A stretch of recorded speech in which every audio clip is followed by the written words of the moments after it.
What's going on, everybody, and welcome back to another episode of JaAR. JaAR, for those of you that may be new, stands for Joe and Amy Review. This is our weekly show where we review the Magic stories. And this week we are back with more Innistrad Midnight Hunt. We are here for side story number 4 of 5, the second to last, with The Dance of Undeath by Seanan McGuire.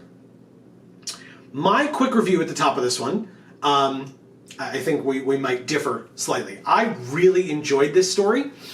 We'll talk about our biases with this story, or my bias specifically, I guess, with this story as we get into the full review itself. But I really enjoyed it. I've been looking forward to this one for a while.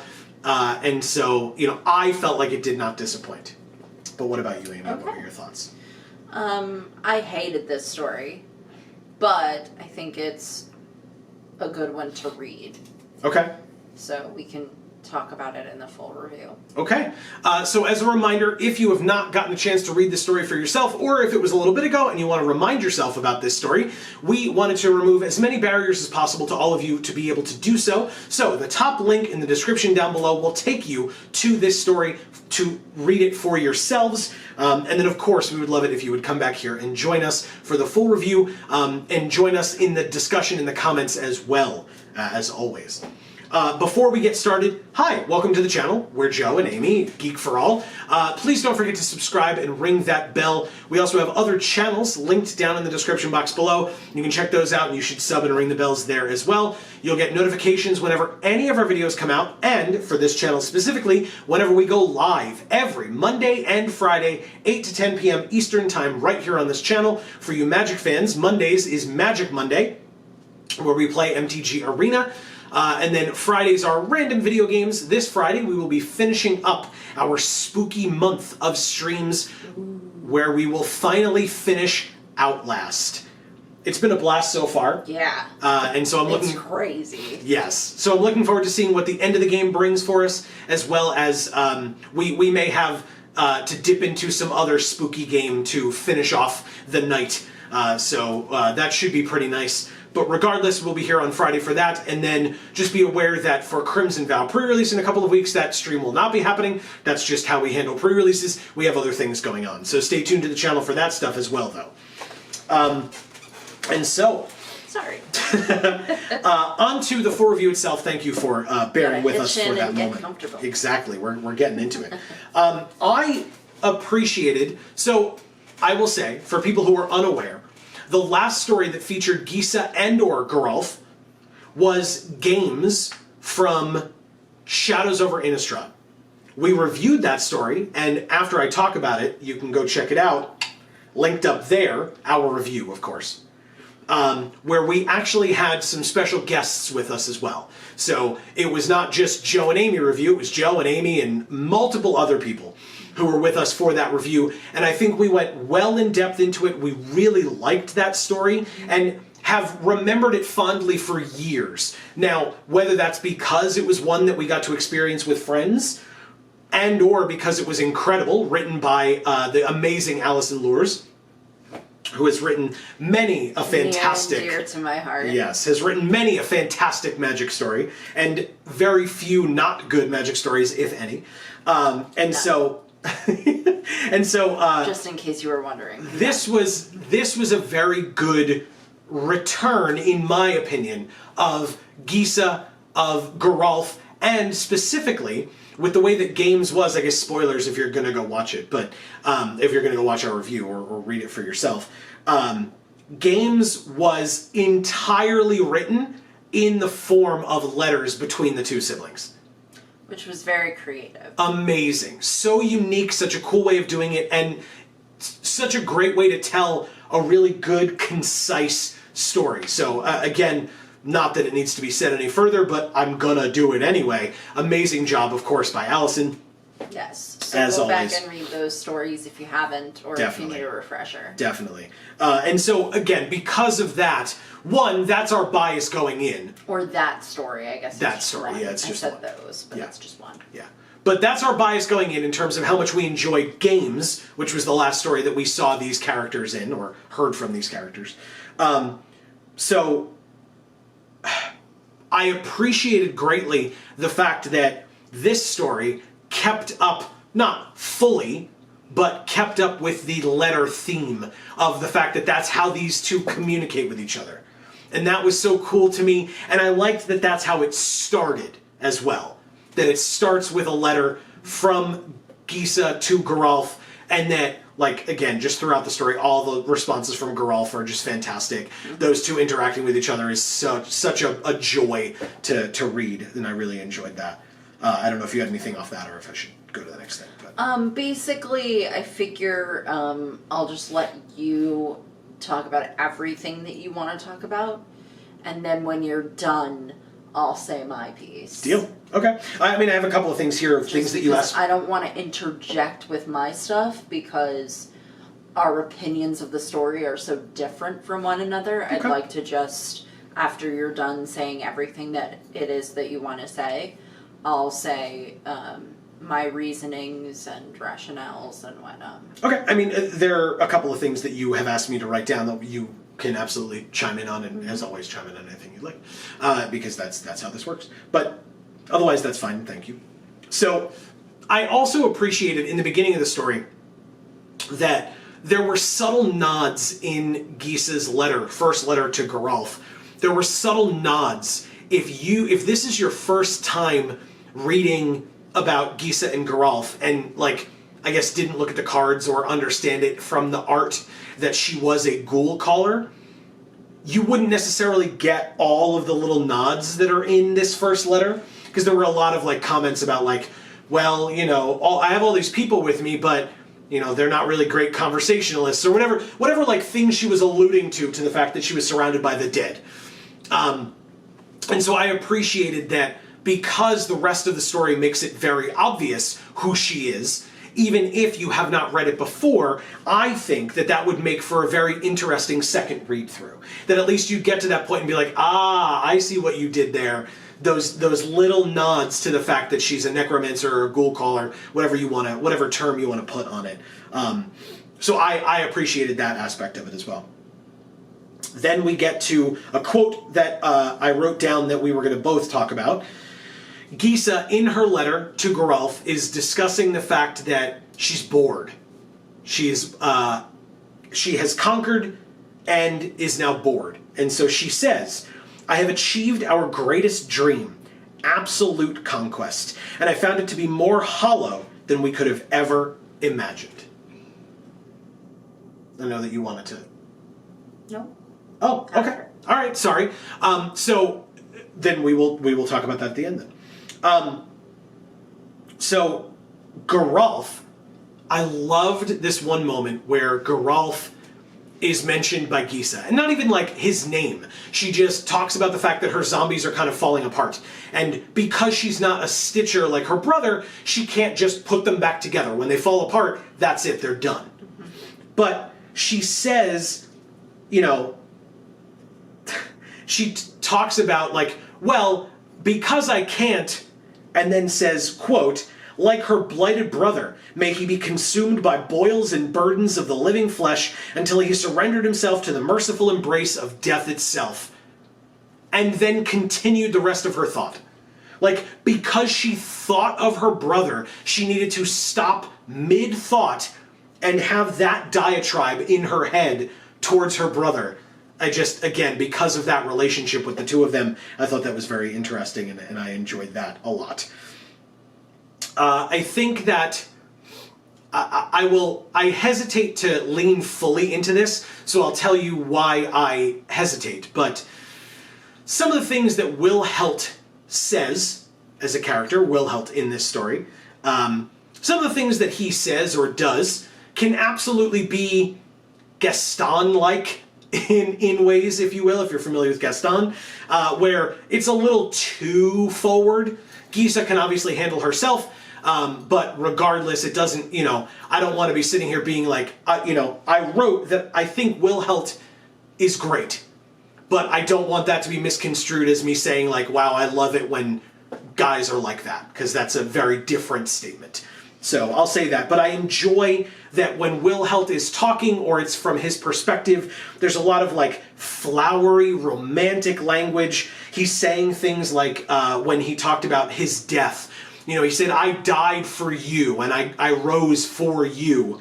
And then he says, well, he says, well, the falling tree that crushed him had certainly possessed a romantic air. It's like, yeah, okay, dude, we get it. Like, that's definitely not what was happening with you, but still, that sappy nonsense, that got me. I appreciated that and thought it was very funny, which is what I have to assume it was there to be. And so I appreciated. Okay. I wrote more things down, but that was for you. I appreciated as well that, as we discussed, the last story was called Games, because Gisa and Geralf were talking to each other about the games that they would play and the rules of those games and etc.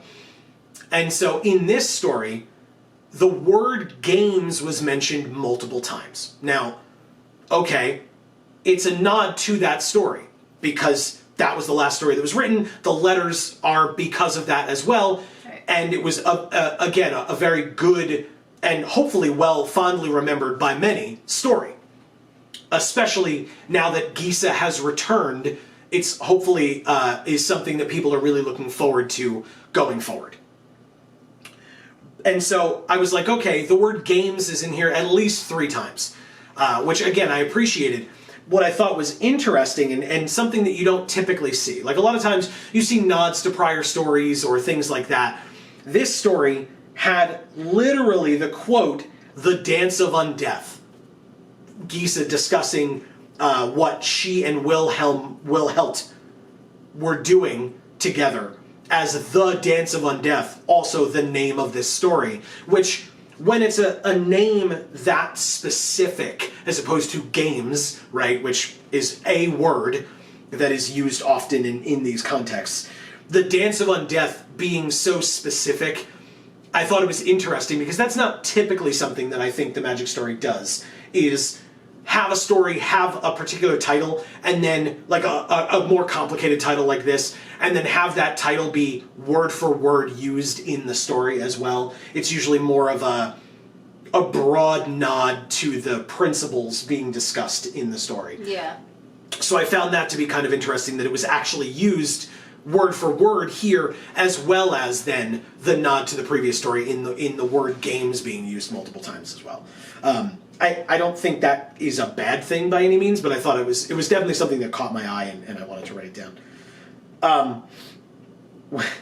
You and I kind of were like a little shocked, but we get to the point, Gisa, when referring to Wilhelt, which is why I messed it up before, she calls him Wilham every time that she refers to him, to his face or afterwards when like thinking about him, talking about him, whatever.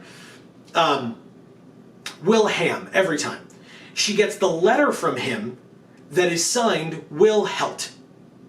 And she says, basically, so I thought that was cool. You see that in comedy a lot of times, where there's one character who just consistently gets someone else's name wrong or everyone's name's wrong. And it's very comedic when it's done that way. So that's exactly what I thought of when it was going on here. It was like, okay, that's a cool like little comedic moment or a little comedic add-in. It was a lot, like it was done a lot, so it's just like a cutesy thing. Until she then sees his correct name in the letter and becomes very conceited about it and says, like, as if I could possibly get your name wrong. As if to say, I've been calling you Wilham, you said it was Wilhelt, it's obviously Wilham. Which is like, wow. I'm sure you'll get to that as well in your discussion. Oh, I will. So I'll leave that to Amy to continue with that. And I think that was all I had besides the things that you want to talk about, and then I'll end with my one broad point like I often do. I don't know if you want this for the quotes. I have those there, and then there's actually one here as well that I didn't put the little notation next to. But Amy, because as you said, because our opinions are so different, I'm actually curious because you and I didn't get to talk about this before we started, so I'm looking forward to this. Yes. Okay. I'll start by saying I've already said I hated the story. But I'll start this part by saying that it was well written. It's a good story. That doesn't mean I didn't hate it. Okay.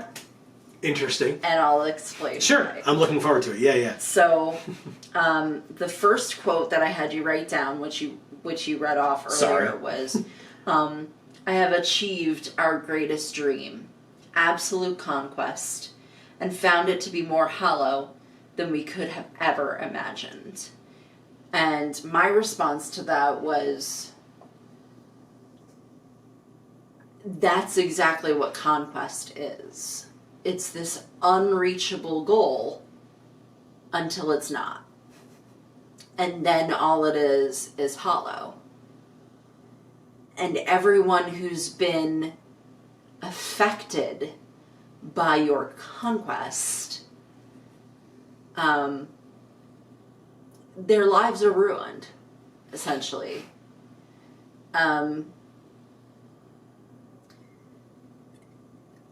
I suppose I would add the caveat of depending on how destructive your conquest was.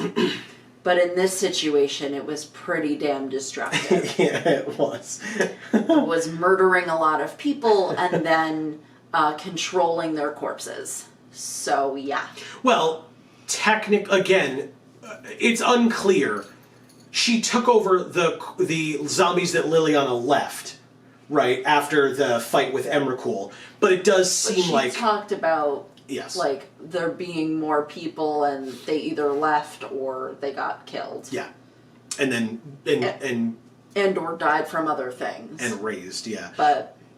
And that's what you mentioned, that conquest was ruining their lives. It also, arguably, and no pun intended necessarily, but it also ruins their death. Because they don't get to rest in peace as people would, say that is to be. At least their essence. And I'm getting to that. Please, go right ahead. And the fact that they used the word conquest here is interesting because they keep on talking about the location, right? And how she has a territory and how it belongs to her, right? Because she has these zombies, and therefore that means that this land is hers now, and it's because she controls all of the essences, if you will, that exist upon it. Mm-hmm. Despite not actually, from I guess what you would consider a legal standpoint, owning any of that land or having any sort of, I don't know, I guess... claim to it or whatever? What you would consider to be like a system of laws governing these beings that exist on this piece of land. Yeah. Because of what I was saying I was getting to.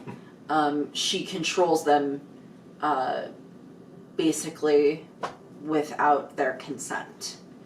And as we see in Wilhelt, that's how you actually say his name? Yes. Okay. Yeah. As we see in him, there may actually be a considerable more amount of consciousness and lack of consent that these zombies have than she's willing to see and admit, or that the audience, as us, was aware of, right? Yeah. He was able to die, come back as a zombie simply because he wanted to, and because he had a purpose, which was, I want to find the woman that I'm in love with and win her as my queen, despite the fact that I am zombified and she is not. So, ew, and that wouldn't work, but also, yeah. bacterial infections do arise in such situations. But you had to go there, didn't you? well, you know, because even if you know she had decided that he had in fact won her heart in the way that she wanted him to, or whatever, because I mean, she talks about how lonely she is and her lack of purpose at this point. Right.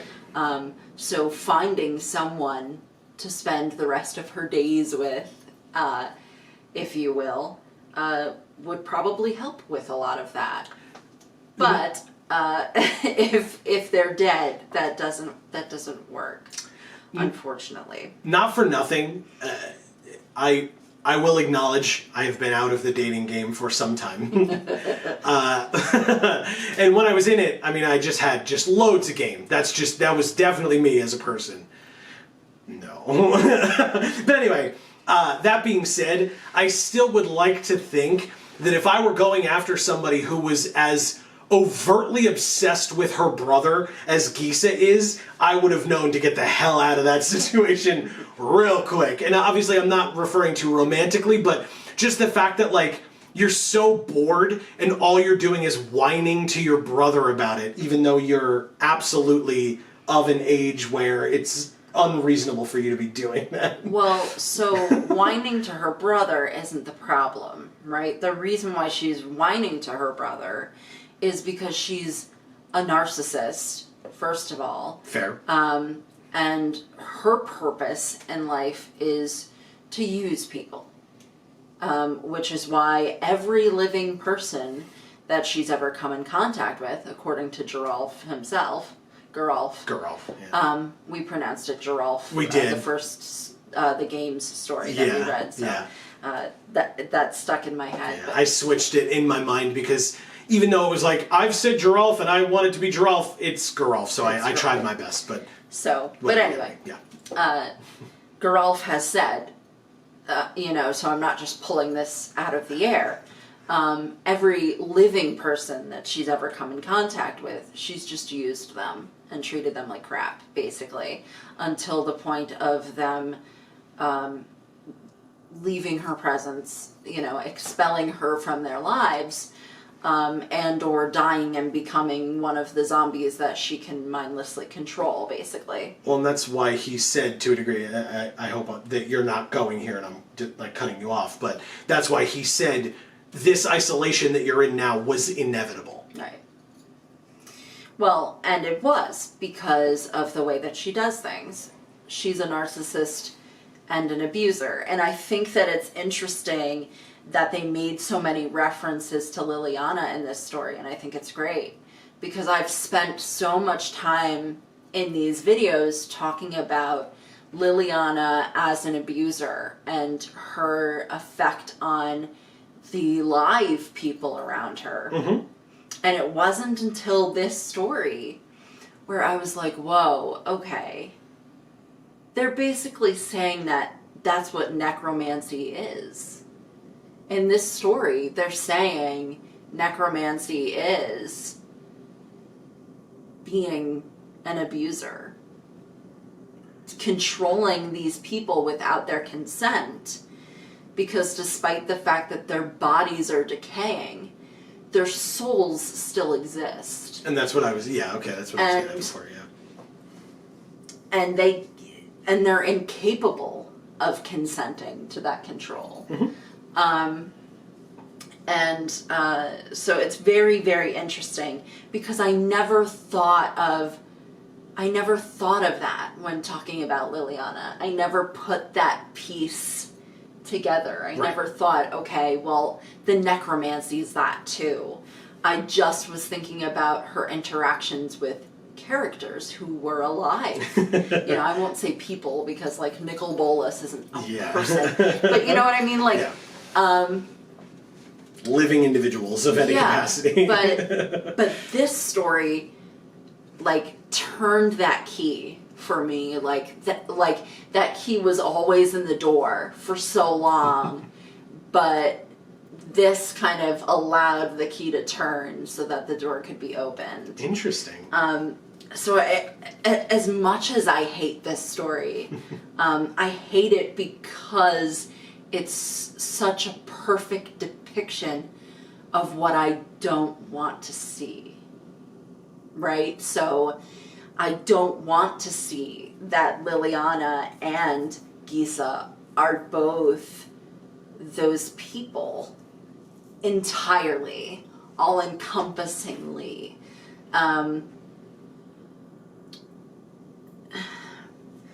Yeah, because like I always knew and I always saw that Liliana's regard for the dead was zilch. But I never put that piece in the puzzle until this story. So it's very, very interesting. I really, really loved that they talked about Liliana like 4 times in this story. Do you remember why? So they kept on saying that she was Geralf's girlfriend. Right.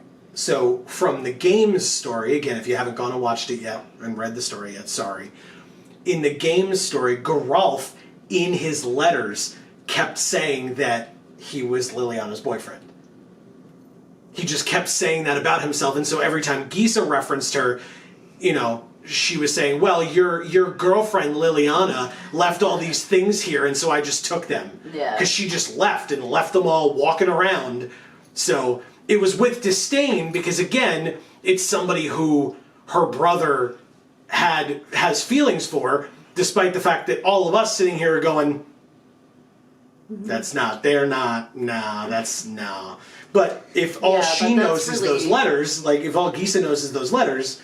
But that's really sad, right? Because it's like, yeah. You talked about her being obsessed with her brother. It's really the other way around. She's obsessed with manipulating people. And unfortunately, her brother is obsessed enough with his sister that the person that he says he's in a relationship with, fakely, is basically the same person as her sister. His sister. Ew. Why?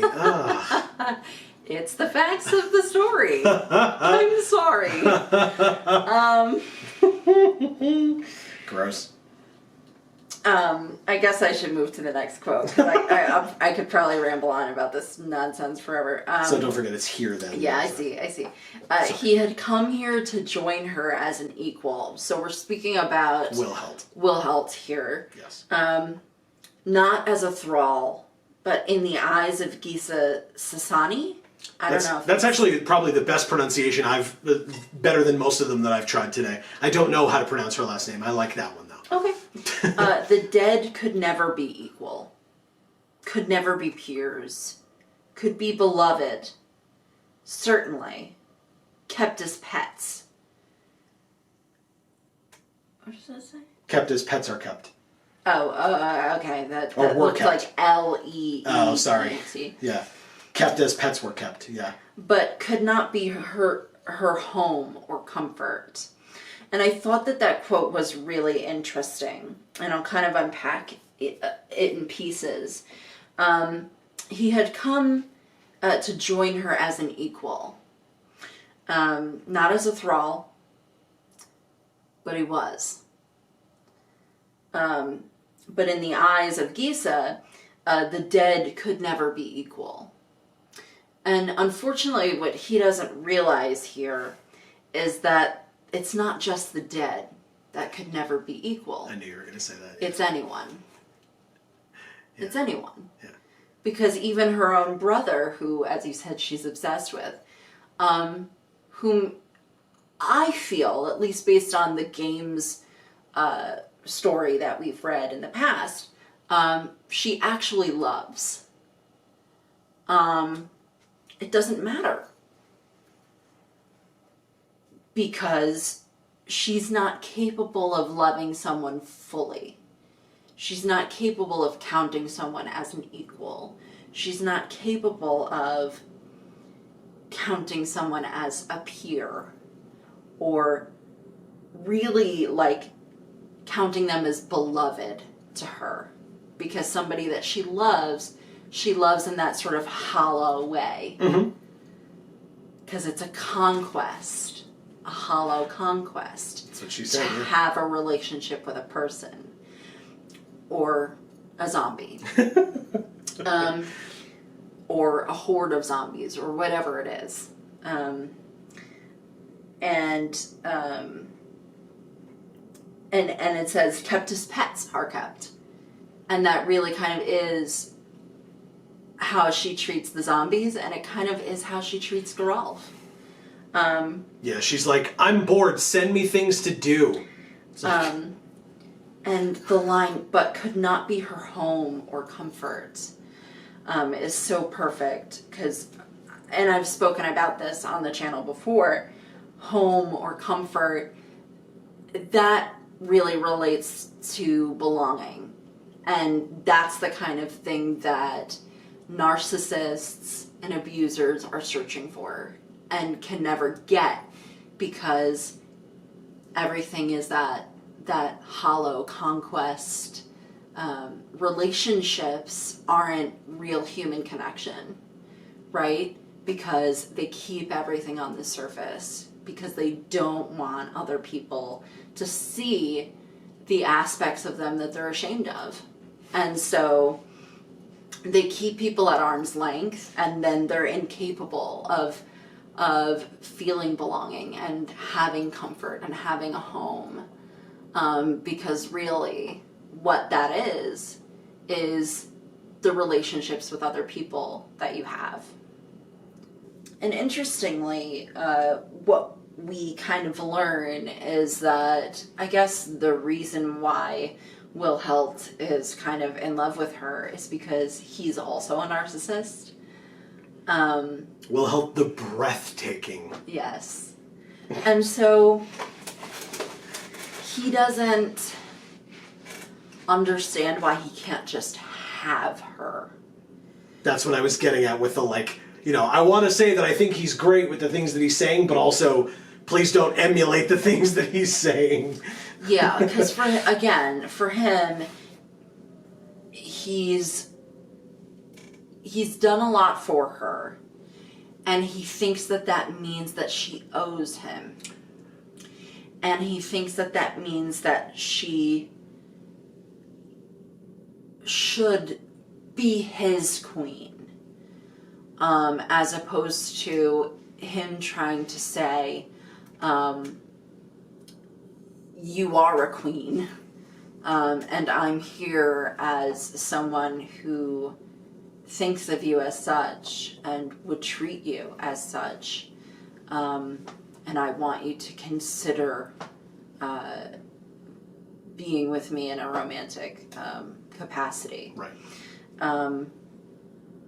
So, I mean, he's the one who made the quote saying that he came as an equal and he wanted to be her peer, but that was a lie. Which she realized quickly, as she's a narcissist. Yeah, and shot him down real fast, too. Yeah. So yeah. she knows the game that narcissists play, because she plays it.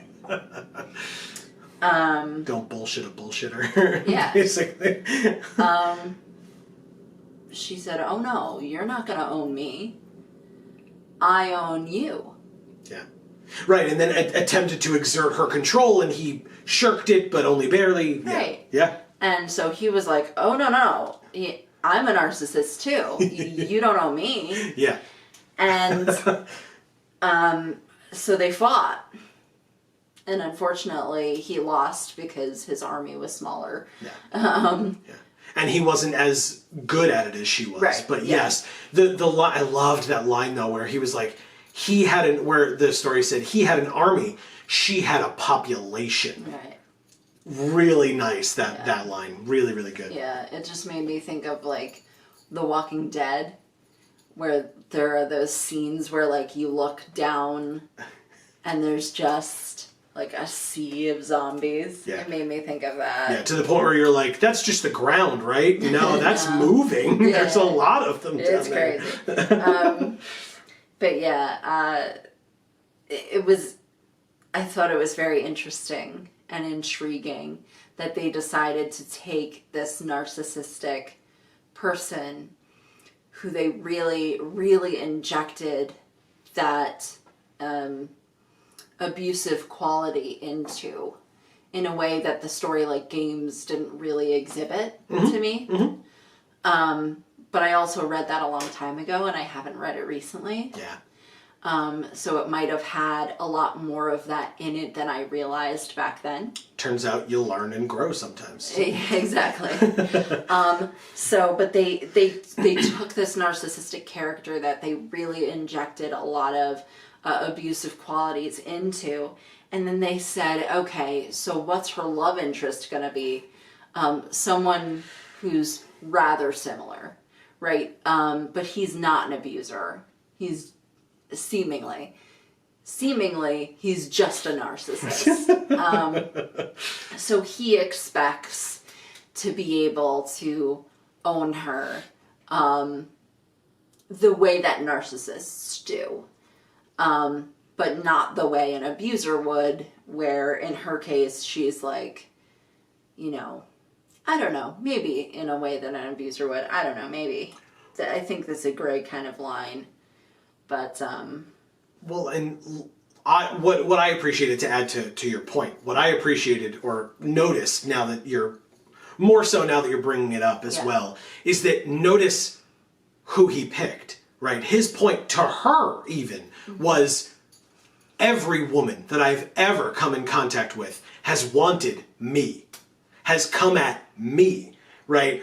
Will help the breathtaking, and I'm here to take your breath away. And her response was, I'm still using my breath, thanks. Yeah. It's like, awesome, first of all. Yeah, but it's genius, right. Because, you know, it's a story about necromancy. But secondly, what I liked, to go along with what you're talking about, is that it means that he wants her. Maybe truly it is a feeling of love, but it's because it's the one thing that he can't have. Yeah. It's the one woman who's not throwing herself at him because of how breathtaking he is. Right. And so because of that, he's like, well, I must have you. And like, it's like, ew, dude. No, I'm good. So up until this quote, I didn't feel that he was depicted in a way yet of being also having those abusive qualities. So, but then this quote, he was strong, see? He could make her listen. And I was like, oh boy. Yeah. And how many times have I heard somebody say, I had to make her listen as a reason for spousal abuse or domestic violence in some kind of capacity. And the he was strong was referring to the fact that he was able to shirk her attempts at controlling him. Right. But regardless, that's obviously not. But all it made me think of is, oh, I'm stronger than you, so I'm gonna make you listen. And I was like, wow, okay. So this is like really rounding out this theme that I felt like was being applied, but now I know it was applied forcefully and very strongly and meaningfully. And that's really why I hate the story, because it does such a good job of kind of showing those steps, you know, because we were, with games, at a certain point with Gisa and Geralf in their lives, right? And then we kind of fast forwarded to this story, and they've really changed, and it's interesting to see how they've changed. Gisa has become sort of the evil one of the brother and sister team, and Geralf has tried to distance himself from her for that reason, and talks about it. In this one, he really talks about, instead of just being affected by how she is, or doing what they did in games, which was just this back and forth bantering of nonsense, which is really, I can say from my own perspective, what children do in an abusive home. You know, if you have siblings in an abusive home, that's absolutely what it's like, right? Because there's this level of having to survive the amount of nonsense that you're dealing with from your siblings, because both you and your siblings, right, are giving back that nonsense to each other, because it's how you've learned to interact with people. Right. Because that's how you've been raised by someone who treats people like that, who does these things, even if the level of severity is strikingly lower, which is why games felt to me, if I'm remembering correctly, significantly less like, okay, these two are being abusive to one another, and more like, okay, this is absolutely how I would have pictured like necromancer style sibling rivalries to go. And again, if you watch that review, everyone but myself in that room was a sibling, and so was able to speak from that angle in terms of, yep, this is how I interact with my sibling, no, this is not how I interact, whatever it was, but like that because there were so many other people there, that at least that perspective was out there, because I'm an only child. If people didn't get that from my personality, I get that from my mother. I love you, Mom. But But yeah, like a lot of what was in that story was something I felt was just, okay, yeah, like these two play with the dead, basically, and fuck with each other. You know, back and forth, bantery, petty bullshit. Because they're siblings, and that's what they do. Yeah. So how much of that comes from the fact that what their family is dealing with dead people, you know, or, I don't know. There's a gray line there for me, again, with that, in terms of, like, knowing from my own experience what that feels like, but also not having the experience of living in a healthy home and having siblings, right? So I don't know how much of that is unhealthy growing up in an abusive home kind of style thing, or healthy sibling rivalry nonsense. Yeah, and unfortunately, as I said, I can't help you there. I don't have that. But there's a stark difference between that and this story that we've read. Yeah. Because that gray line existed in that story. It no longer exists here. It's very clear. And it's very sort of indicative of my own situation yet again, where Geralf is sitting there, don't contact me again. I loved that. I don't want to hear from you. That was great. I don't want to know what's going on with you. You're so privileged, and you're so narcissistic, and you're so inconsiderate, and you're so wrapped up in petty, just nonsensical bullshit, and you think that you have the authority to speak to me in the way that you do, or to treat me the way that you do, and you don't. And I have no reason to want to interact with you, despite the fact that our blood is the same, you know? Yeah. Because that's really all it is to him. And to her, it's, you'll keep coming back into my life if I annoy you enough. Because I can control you that way.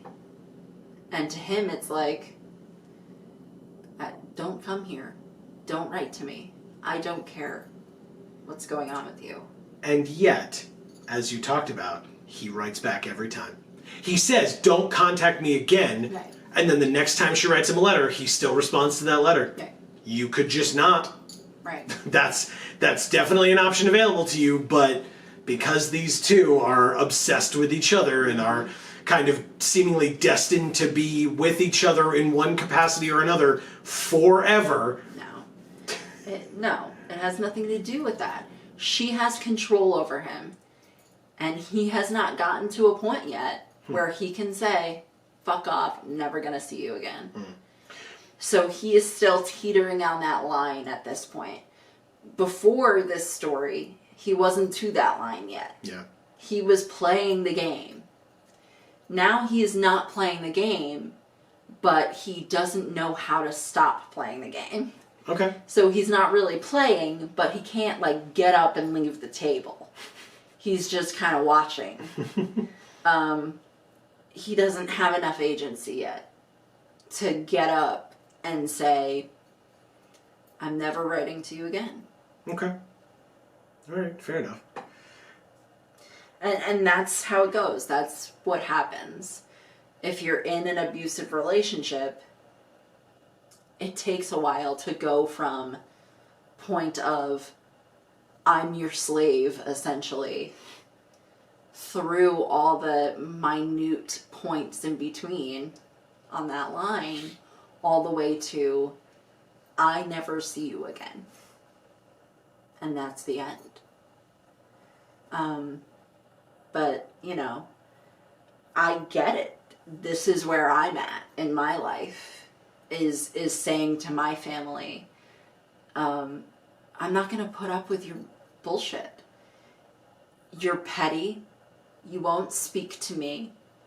There's no real reason for it other than that you don't like being told the truth. You like to live in denial, and you like to be an entitled brat, like Gisa was being. And if that's the person you're going to be, you're going to be doing it over there. And I'm going to be doing my own thing over here. Here in the real world. Right. Where I don't have to see you, and I don't have to give a shit. Because I don't. I just don't. And interestingly, this is you're perfectly segueing. We planned this ahead of time. You're perfectly segueing into my final point that I wanted to make, but I don't want to stop you if you have more to say. Okay. No. I don't want to get into like more personal stuff than that, because I'll be talking for another hour. Well, and so y'all don't want to hear that. My point, first of all, if you do want to hear that, leave it in the comments. But second of all, I do want to say you may have an opportunity to.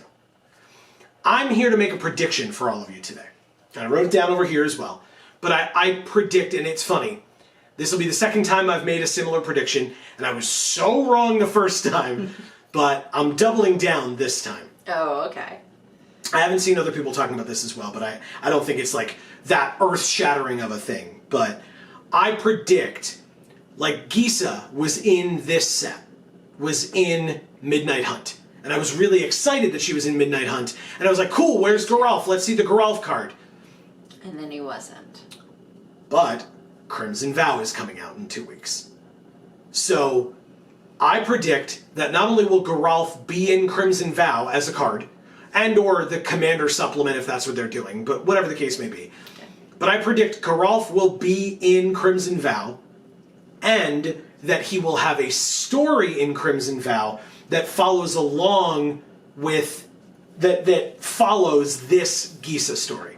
That one of the side stories will be him, and whether that is him doing his research and still receiving these letters from her, or some portion of her then showing up there and him having to deal with the fact that now she's there as well. That's my prediction. We will see if that comes true, but if it does, you may very well get to continue that conversation, because maybe he will get to the point of one way or another. Either he will get the better of her, or actually I guess there's multiple ways it could happen, but he could get the better of her, maybe she exerts full control and he loses out, or maybe he does finally take that step and say, you know what, get the hell out, never speak to me again. If I get a letter from you, it will go in a fire somewhere, and I will never even consider responding to it. Right. And that might even result in something as extreme as I'm moving to an unknown location to you. In this world, changing your number, changing your, blocking them on whatever social media sites and etc. So that. She obviously had his address because she was writing him letters. Yep. And now she's saying she's going to go visit him, despite the fact that he doesn't want that. Yeah. So she obviously knows where he lives. So he might just have to, actually uproot himself and go somewhere where she doesn't know where he is.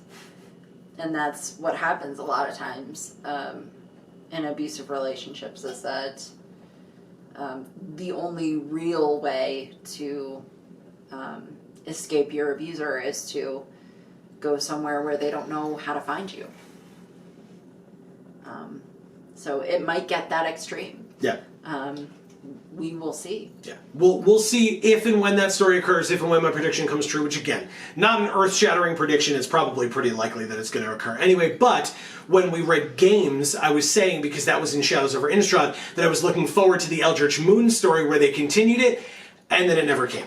So I could very well be 0 for 2 come Crimson Vow, but we shall see where that goes, because we will be back, and in fact, this video is coming out the day that the Crimson Vow, kickoff video is happening, where they typically reveal, hey, the stories are coming out today and tomorrow and 2 next week as well. And so, as I have said, if people are curious with how we're doing this show, we still have 2 more stories to go for Midnight Hunt. We will then do all of the Innistrad Crimson Vow stories as well, week by week, one at a time. It will be slow to get out, and so if you need that in your life, I do apologize. Please leave your thoughts in the comments if you'd prefer that we try to rush them out. I make no promises, even if you ask for it. Yeah. But I'd at least like to hear from people that if that's something that you want, I'd at least like to know that that's what you want, so that we can see if that's enough of a desire, then we will try our best. Right. We can, if you guys are really clamoring for us to get this stuff out closer to on time, on par with when the stories are released, we can attempt to do something about it. We will try. No promises, but we can try. But we're not going to try if you don't leave in the comments that that's what you want to see. That's right. And speaking of leaving things in the comments, because we are definitely at the end of this particular episode, and thank you all so very much for being here. As always, we always hope that you enjoyed. If, as always, you are, I'll say always again. Always. If you... Always. Okay. Jesus, I'm sorry. If you feel comfortable sharing your own personal stories that may mirror something that Amy was talking about, sure. As always, please feel free to do so. I would love to hear them. Yes. Truly. And if not, that's also totally fine. Whatever you are comfortable with is what we will be comfortable meeting you at that point. And so, but regardless of that situation, we want to know your thoughts. Amy said she hated this story. I was super happy to be back with this story.